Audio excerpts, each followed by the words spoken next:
ولا قوة إلا بالله توكلت على الحي الذي لا يموت والحمد لله الذي لم يتخذ ولدا ولم يكن له شريك في الملك ولم يكن له ولي من الذل وكبره تكبيرا. اللهم صل على محمد وآل محمد.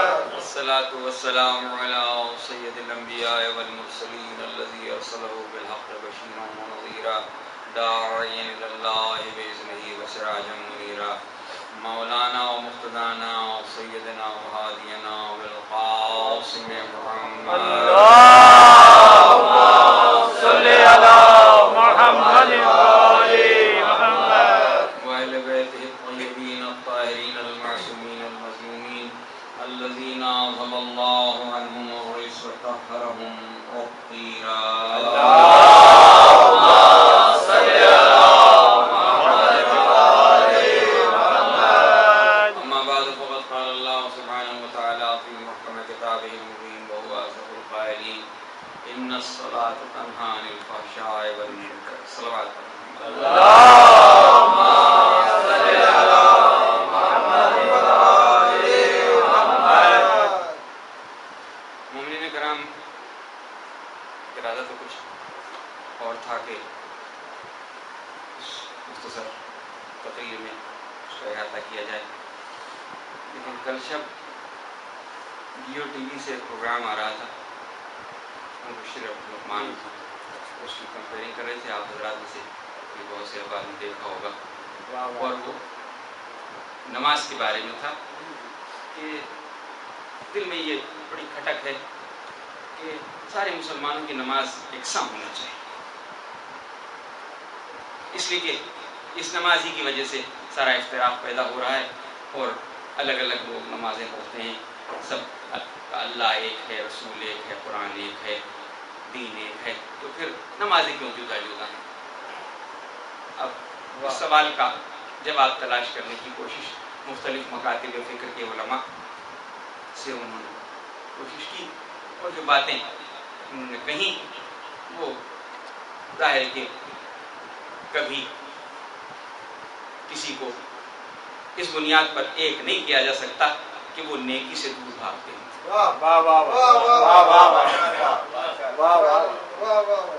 کثرت کی بنیاد پر کبھی کسی کو ایک نہیں کیا جا سکتا. اگر کسی کو ایک کیا جا سکتا ہے تو نیکی کی بنیاد پر کیا جا سکتا ہے. سب نیک ہو جائیں تو ایک ہو جائیں گے. سبحان اللہ. درود پڑھیں محمد وعلی محمد.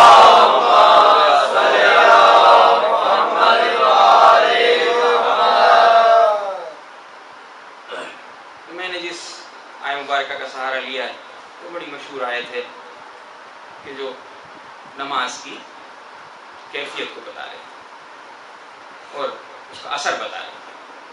ان الصلاۃ تنہی عن الفحشاء والمنکر.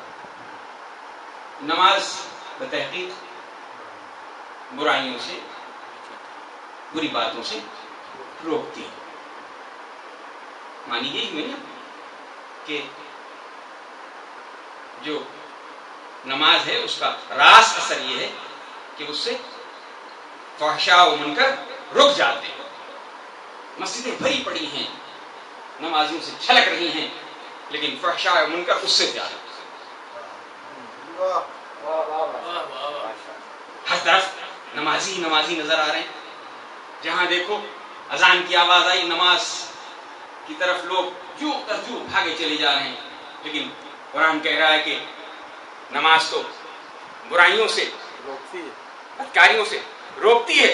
تو پھر یہ برائیاں اور بدکاریاں کیوں ہیں؟ اگر بات سادہ سی ہے لیکن سمجھنے کی ہے. آپ نے مجھ سے بتایا کہ آپ کے سر میں درد ہے. میں نے کہا ڈسپرین لے لیجیے، درد کم ہو جائے گا. آپ نے ڈسپرین لی، کئی گھنٹے گزر گئے، سر کا درد کم نہیں ہوا. کہا آپ نے تو کہا تھا کہ ڈسپرین سے سر کا درد کم ہو جاتا ہے. ہم نے کہا ڈسپرین سے سر کا درد کم ہو جاتا ہے، لیکن ڈسپرین کو اصلی ہونا چاہیے، ڈسپرین کو اصلی ہونا چاہیے. یہ ہر طرف نقلی ڈسپرین ملتی ہے، اس لیے یہ اس کا اثر نہیں ہوتا. نماز اپنی جگہ پر حکم الہی ہے کہ وہ فحاشی اور منکرات سے روکتی ہے، لیکن نماز ہو تو روکے.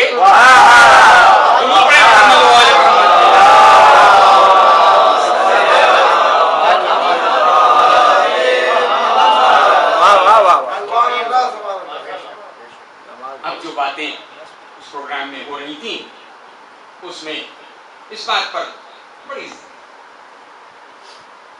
توجہ دی جا رہی تھی کہ کثرت سے جو نمازیں پڑھی جا رہی ہیں اور 1400 برس کی تاریخ ہے کہ یہی نماز مسجد نبوی میں پڑھی گئی، یہی نماز خلافت راشدہ کے زمانے میں پڑھی گئی، یہی نماز بنو امیہ کے زمانے میں پڑھی گئی، یہی نماز بنو عباس کے زمانے میں پڑھی گئی. اگر یہی بات ہے تو پھر ماخذ تلاش کیا جائے کہ ہر ایک یہی کہتا ہے کہ ہم وہی نماز پڑھتے ہیں جو رسول اللہ نے پڑھی. میں کسی ایک کی تخصیص نہیں کر رہا، ہر ایک یہی کہتا ہے کہ ہم وہی نماز پڑھتے ہیں جو رسول اللہ نے پڑھی. تو پھر یہ اختلاف، کچھ بزرگ یہ بتاتے ہیں کہ چونکہ رسول اللہ نے مختلف اوقات میں مختلف طریقوں سے نمازیں پڑھی، تو جس نے جس انداز سے رسول اللہ کو دیکھا اس طریقے سے وہ نماز پڑھنے لگا. یہ حل تلاش کیا گیا، یہ حل تلاش کیا گیا. نتیجہ میں آپ کو بتا دیتا ہوں، نتیجہ میں آپ کو بتا دیتا ہوں. اگر یہ کہا جائے کہ رسول اللہ نے مختلف اوقات میں مختلف طریقوں سے نمازیں پڑھ کے امت کو اس طرح متوجہ کیا کہ دیکھو میں اس وقت اس طرح نماز پڑھ رہا ہوں، تم اس طرح پڑھو، کسی کو اس طرح متوجہ کیا کہ تم اس طرح پڑھو، تو پھر اس کے معنی یہ ہوئے کہ معاذ اللہ خاکم بدین سارے اختلاف کی بنیاد مسلمان کبھی سوچے تو صحیح کہ وہ کیا کہہ رہا ہے. پیغمبر نے صرف ایک جملہ کہا، اور وہ جملہ یہ تھا جب پوچھا گیا نماز کا حکم آیا اور نماز کی آیت نازل ہوئی کہ یا رسول اللہ ہم نماز کس طرح پڑھیں، تو ارشاد فرمایا کہ جس طرح مجھے نماز پڑھتا ہوا دیکھو اس طرح نماز پڑھو.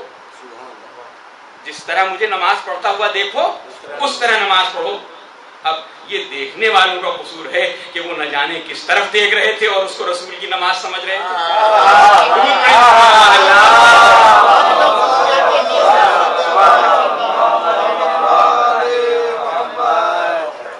اب نماز کے درمیان جو کچھ پڑھا جاتا ہے، کہیں آہستہ پڑھا جاتا ہے، کہیں بے جہر پڑھا جاتا ہے، لیکن ایک چیز تو ایسی ہے کہ اس کے بارے میں کوئی یہ دو رائے نہیں ہو سکتی کہ ہر ایک نے دیکھا ہے کہ پیغمبر قیام کس طرح کرتے تھے. پیغمبر قیام کس طرح کرتے تھے؟ وہ ہاتھ کھول کے قیام کرتے تھے یا ہاتھ باندھ کے قیام کرتے تھے؟ اب یہ بات طے ہونی چاہیے.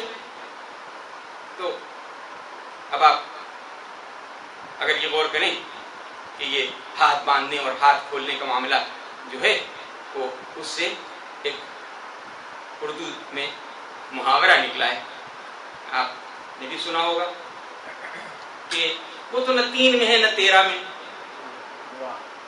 یہ کیا معنی؟ کبھی آپ نے تلاش کیا کہ وہ نہ 3 میں ہے نہ 13 میں؟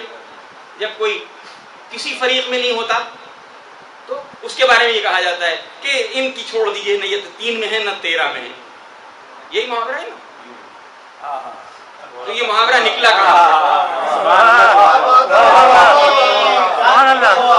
یہ محاورہ نکلا کہاں سے؟ ہمارے برادران اہل سنت کے 4 امام ہیں، 4 امام. امام ابو حنیفہ، امام احمد بن حنبل، امام مالک اور امام شافعی. 4 امام ہیں. 4 میں سے 3 ہاتھ باندھ کے نماز پڑھنے کا حکم دیتے ہیں اور 1 ہاتھ کھول کے نماز پڑھنے کا حکم دیتے ہیں. آپ جا کے دیکھیے کعبے میں مختلف لوگ مختلف طریقے سے نماز پڑھ رہے ہوتے ہیں، اس میں سے ایک طبقہ آپ کو ملے گا کہ جو ہاتھ کھول کے نماز پڑھ رہا ہے. اور اہل تشیع کے 12 امام ہیں، 12 کے 12 ہاتھ کھولنے کا حکم دیتے ہیں. تو ہاتھ کھولنے والے ہوئے 12 اور 1 13. بارے میں کہا جاتا ہے یہ نہ 3 میں ہے، نہ 13 میں ہے، نہ وہ ہاتھ باندھنے والوں میں، نہ ہاتھ کھولنے والوں میں. محمد و آل محمد.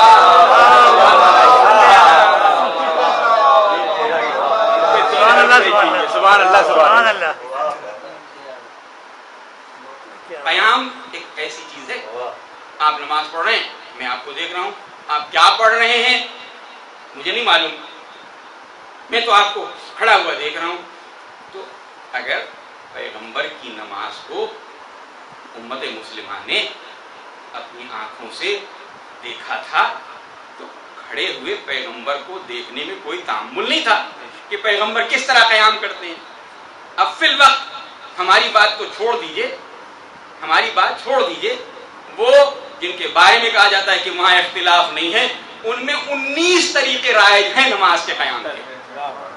19 طریقے رائج ہیں، میں تفصیل میں نہیں جاؤں گا کہ کون کس طرح قیام کرتا ہے، لیکن یہ بات یقینی ہے کہ پیغمبر نے ایک طریقہ اپنایا اور آپ 19 طریقوں پہ چلے گئے. اگر آپ کی اس بات کو صحیح مان لیا جائے تو پھر میں آپ کو مشورہ دوں گا. آپ نے کہا نا کہ پیغمبر نے مختلف اوقات میں مختلف طریقوں سے نمازیں پڑھی، مختلف طریقوں سے نمازیں ادا کی، تو پھر اس کے معنی یہ ہوئے کہ پھر ہر امت مسلمہ کے فرد کو یہ اپنے اوپر واجب جاننا چاہیے کہ چونکہ پیغمبر کے عمل کو سنت قرار دیا جاتا ہے اور پیغمبر نے مختلف اوقات میں مختلف طریقوں سے نمازیں پڑھی ہیں، اس لیے ہر امت مسلمہ کا فرد مختلف طریقوں سے مختلف نمازیں پڑھے. ظہر کی نماز ہاتھ باندھ کے پڑھے، عصر کی نماز ہاتھ کھول کے پڑھے، مغرب کی نماز ہاتھ یہاں باندھے، عشاء کی نماز ہاتھ یہاں باندھے. اس طریقے سے مختلف نمازیں ادا کرے تو اس بات کو سچ مانا جائے گا، ورنہ یہ بات صحیح نہیں مانی جائے گی. محمد و آل محمد.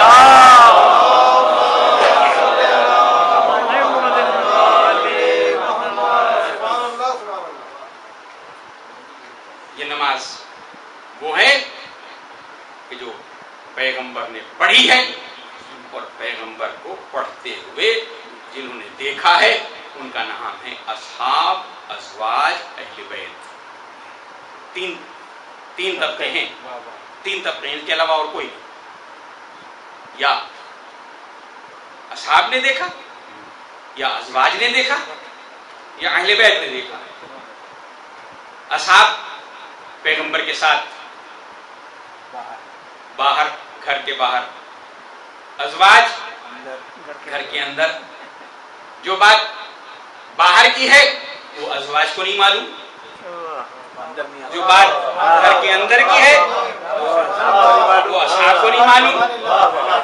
اب اصحاب سے پوچھیں گے کہ پیغمبر گھر کے اندر کس طرح کا عمل کرتے تھے تو وہ بتانے سے قاصر ہیں. ازواج سے پوچھیں کہ پیغمبر گھر سے باہر کس طرح کا عمل کرتے تھے تو وہ بتانے سے قاصر. تو پھر پوچھیں تو کس سے پوچھیں؟ تو جواب یہی ملے گا، ان سے پوچھو جو باہر بھی ساتھ رہتے تھے، اندر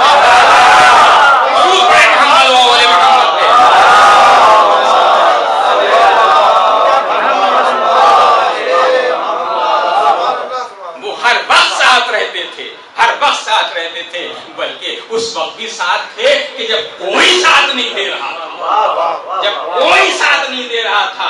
راوی بیان کرتا ہے کہ میں آیا اور عباس ابن عبد المطلب کا مہمان ہوا، میں کعبے میں بیٹھا ہوا تھا، میں نے دیکھا ایک جوان آیا اور اس نے کعبے کی طرف منہ رخ کر کے کچھ عبادت کرنی شروع کی. اس کے ساتھ ایک بی بی آئی جو برقع و چادر میں ملبوس تھی، وہ اس کے پیچھے کھڑی ہو گئی اور اس کے ساتھ ایک کم عمر لڑکا آیا، وہ آ کے اس کے ساتھ کھڑا ہو گیا. تو میں نے پوچھا عباس سے کہ یہ کیا ماجرا ہے، میں کیا دیکھ رہا ہوں؟ کہا تمہیں نہیں معلوم یہ کون ہے؟ کہا نہیں. کہا یہ میرا بھتیجا محمد ابن عبداللہ ہے، یہ ایک دین لایا ہے کہ جس میں اس وقت صرف تین افراد کے کوئی اور نہیں ہے. ایک اس کی زوجہ ہے اور ایک